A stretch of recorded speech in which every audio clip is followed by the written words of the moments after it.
Hey guys, welcome back to the channel. Today we're going to be doing a full tour of my toolbox and mobile mechanic setup. Show you some of the things you're going to need when you're going out on the road. Stay tuned. Alright, so starting out with the top of the box, of course, you got your basic sockets. The back one here is for 1/2 inch drive, deep and shallow. I keep my Allen wrench sockets right here. Then of course 3/8 sockets and the 1/4 inch sockets. Try to keep a few of these little pin lights around. In the very back, I got a couple different O2 sensor sockets, this one and this one, and then kind of just a bunch of bolts and stuff besides that. Here's a spark plug socket. Definitely going to probably want to have one of those, bare minimum if you're starting out. Over here, I have a whole line of different large size sockets. These are generally used when you're removing the axle nut to do a CV axle replacement. Also have this kind of old snap-on punch / pry bar deal.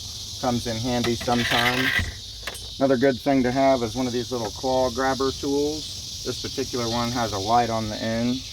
That's definitely come in handy. There's some more lights, batteries for electric powered stuff that we'll get to in a minute. You definitely want to have a couple of each different kind of ratchet. I got these 1/4 inches. I got a flex head and a non-flex head, as well as 3/8. The other one is right here. It's not quite as long. I mainly just use this one, to be honest, but I like to have one of each. And then I got different size extensions for different ratchets. These are like all the 1/2 inch ones I have. Got several different 1/4 inch ones. This top section here is kind of a mess, to be honest. I got a inspection mirror. It's helpful for a lot of stuff, mainly checking brake pads without taking the wheels off. Tire pressure gauge, digital. Here's my big 18-inch flex head 1/2 inch ratchet.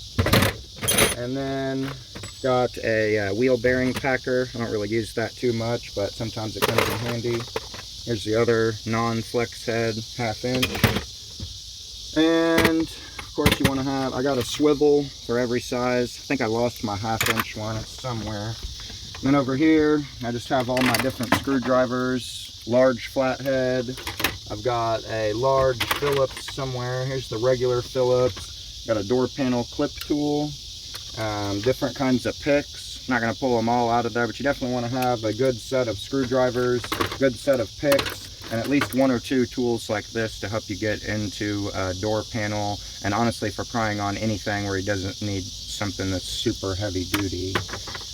And then we'll go ahead and move on to the drawers. Got this magnet cup holder there from O'Reilly's. First drawer I got here is going to be all the pliers. Got some wire cutters in there. Some dikes for cutting stuff. These are for pulling the little clips out that have the thing in the middle. These little teeth will kind of grab onto it and pull the centerpiece out, and then you can pull the whole thing out. Got a pair of long needle noses. Got a couple other pairs. This one is an offset pair, and this is a 45-degree angle pair. I use these a whole bunch when I'm working with hose clamps. Got a pair of regular slip joint pliers, oil filter pliers. We've got some channel locks, decent size. You don't want to have a super small pair of these, it's not going to do very much good. Got a couple pairs of the vice grips, needle nose. Just a regular pair of cutting pliers and a regular pair of needle nose pliers. And I got some wire here. And I don't even know what this thing is called, but it definitely helps out a lot when you're putting stuff back together if you got to rig something. So that's pretty much all the pliers type stuff that I've got. And then this drawer here is kind of falling apart. I've had this toolbox for years. Looks pretty terrible in here, but mostly I got a bunch of brake stuff. This you're going to use anytime that you've got a rotor that has a stupid screw in it, like Hondas, some Toyotas have it. You just put this right in the screw and beat on the end with a hammer, and that will loosen it up. And then I got a bunch of packets of brake grease. I got this to measure brake rotors. Probably got some brake fluid all over it. I don't really use this too much because I just end up replacing them anyway. As a mobile mechanic, we don't really have the ability to turn rotors. This is for bleeding brakes. You attach this to the brake caliper, and then you can just push the pedal and it'll go into here, or you can use a vacuum pump, which we'll get to later, to suck it through by your hand. And we've also got this tool. It's really handy. You use the ratchet wrench in the middle, and these two will spread apart, enabling you to push the piston back into the caliper. A couple different kinds of brake grease and anti-seize. I've got a couple of different types of drum brake tool. This stuff's really dirty because this thing gets brake fluid in it, and I should probably clean it a little bit better than I do. I've got some RTV, good old C-clamp, another drum brake tool, a few different wire brushes. All of these tools come up at some point when you're doing brakes. I got this to measure pads, but I've been doing brakes so long I don't really need that anymore. I can just kind of eyeball it and know if they're good or not. A couple different caliper hangers to get those out of your way. This is a oil filter cone for a Toyota. It's kind of damaged. And then this is for pumping in diff fluid. There's a little tube in here somewhere. And I've got a couple of line wrenches. That's pretty much it for the brakes drawer. Next drawer down is just kind of a random stuff drawer. Got a seal puller, some fuel line disconnect tools, some tire plug-in tools, another couple oil filter cones, feeler gauge. This will scrape stuff off like gaskets and things of that nature. Got a paint scraper for that as well. Got a couple of oil filter strap wrenches. These are definitely very handy when you're first starting out, especially. You're probably going to be doing a lot of oil changes. This claw tool also helps to remove oil filters as well. I'll stick it in the 3/8 ratchet or extension. Another fuel line disconnect tool. A couple more sockets specifically for the canister style oil filters. This weird little 19mm comes in handy every once in a while. If you got a stripped bolt, it'll help you get it off. As well as I have a set of different sizes of these for stripped lug nuts and stripped bolts. And other than that, it's kind of just a bunch of random stuff in here. Moving on to the next one. Oh, that drawer messed up. We got a rubber mallet. We got a big 3-pound hammer, a BFH. We've got the dead blow hammer. We've got several different sizes of ratchet wrenches. We've got all the regular wrenches from, I believe, 8 or 7mm all the way up to 24. And I've got an adjustable wrench, got a pipe wrench, and I've got a pickle fork.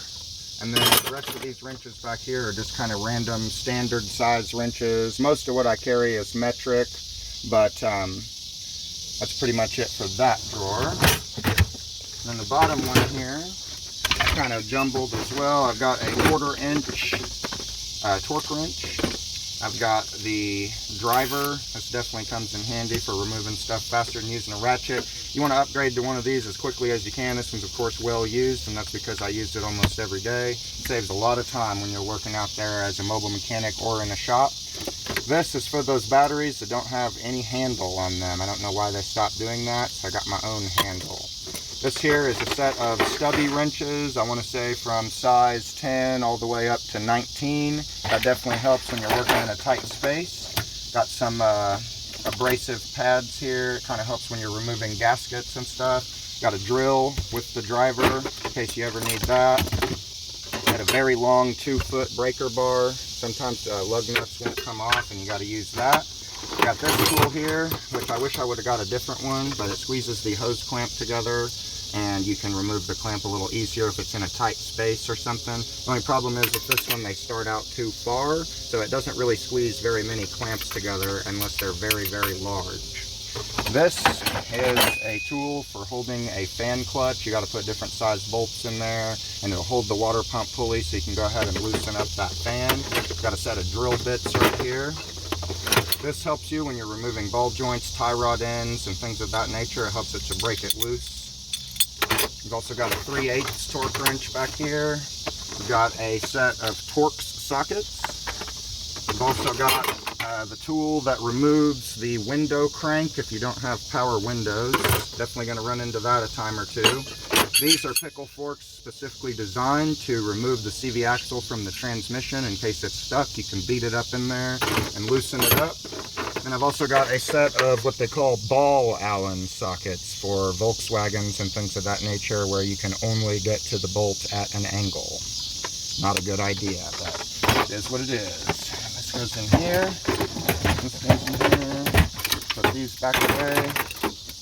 And then over to the side here, I've got an oil catch pan for when you're doing your oil changes. I like to keep one or two of these empty, just in case you need to drain some out of that, just give you a little extra room. Got a little baby broom here to move some stuff out of the way if you got to lay in a nasty area. If it gets really bad, I've got a moving blanket that I can lay on. Also stay stocked up on these. These are my favorite wipes. Not affiliated with them, just the ones that I use. Can't really wash your hands as a mobile mechanic. Most customers don't want you to come in their house, and you really shouldn't anyway for liability purposes. But definitely try to stay stocked up on those, as well as gloves. I use a whole lot of these. Most mechanics do.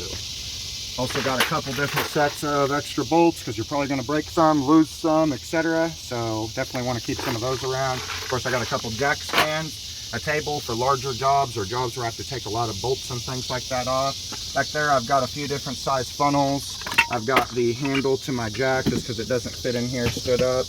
And I've got a very nice Craftsman 1/2-inch drive torque wrench. They've probably got better ones out there, but this one's been very good for me during the time that I've had it. Looks like the lights went off. We're nearly done back here. We got this impact gun from Harbor Freight. Can't really use an air compressor as a mobile mechanic, so I highly recommend this. It's another tool that I use almost every day, and it'll take damn near anything loose as long as this battery is fully charged. I'm gonna throw this stuff back, and we'll move on to the stow and go. Another thing I forgot to mention, that's of course very important, is the jack itself. I got a 3-ton. You want to get at least a 3-ton, low profile, because it sucks when you can't fit your jack under the car when you're sent out to do a brake job. And the final thing back here that I have is a grease gun, because sometimes you will need that when you're greasing ball joints and things of that nature on older vehicles. So it's going to be a real quick tour of the outside of the vehicle. My personal mobile mechanic rig is a 2006 Chrysler Town & Country, and I like it because it has the stow and go, and we'll get to that here in just a moment. But this vehicle, other than the fact that they have bad transmissions, has been very good for me. I have put a transmission in this one, and it does have over 200,000 miles on it, and that's because we take care of our stuff as mechanics. We don't let it go to shit.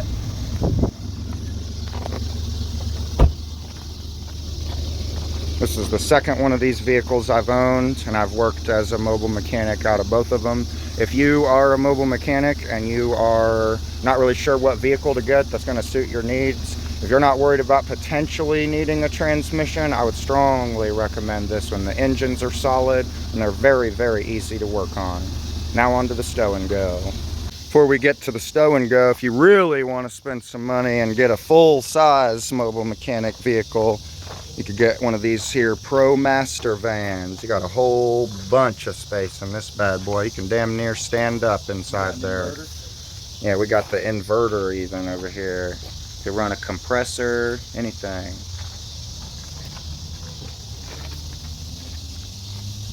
Alright, so here's the stow and go, what I was talking about. The floor actually folds up on these.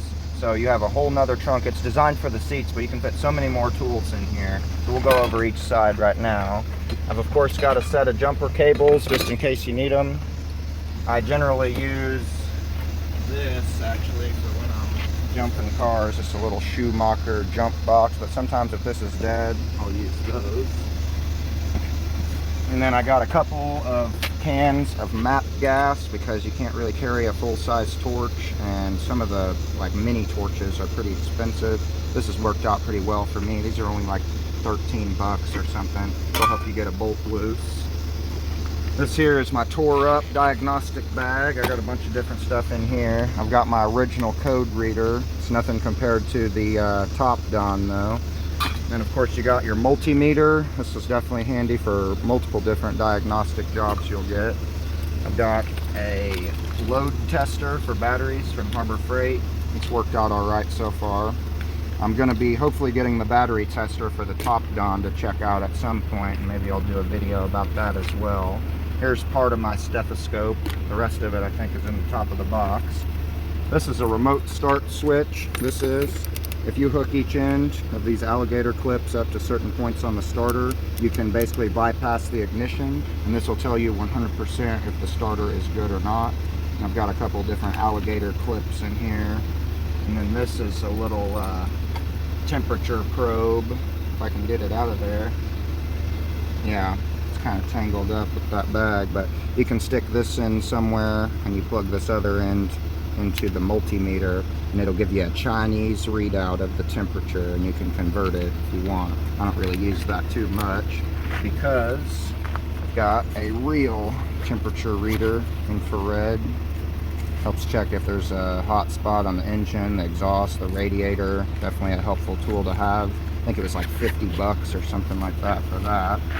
And then I've got an old school vacuum gauge. And then I've got a thing to put AC refrigerant in to a vehicle. And then I've got a spark tester. That's pretty much it for the Diag bag. All of it's tangled up. I just untangle it as I use it.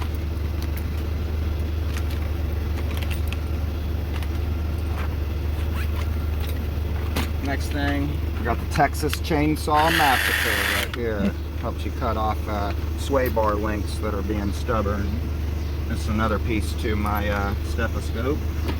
And this here, I believe, is the Noid light set. So that'll help you to test if a fuel injector is getting signal from the computer.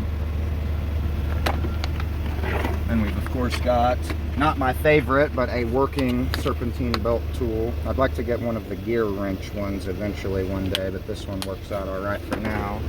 And then I've got a engine block tester. You put some fluid in this thing and you put it at the top of the radiator cap, and then it will tell you if the engine has combustible gases in the coolant. Next up, we've got the stretch fit belt tool. This helps you take off and put back on the belts where there is not a tensioner. And this is the power steering pulley installer and remover kit. Probably has some power steering fluid all over it. Probably should have cleaned it better. This is just a fishing tackle box deal filled with a bunch of random stuff. Fuses, bulbs, AC hoses, connectors, extra drain plugs. Whole bunch of random stuff in here. Definitely comes in handy from time to time. And down in here I've got just a bunch of random shop supplies stuff. Some vacuum connectors, some extra hose clamps, some electrical connectors. I've got some crush washers. Got a couple of fender covers. I've got a steering wheel puller. I've got another pickle fork set. And then down there's just another set of punches.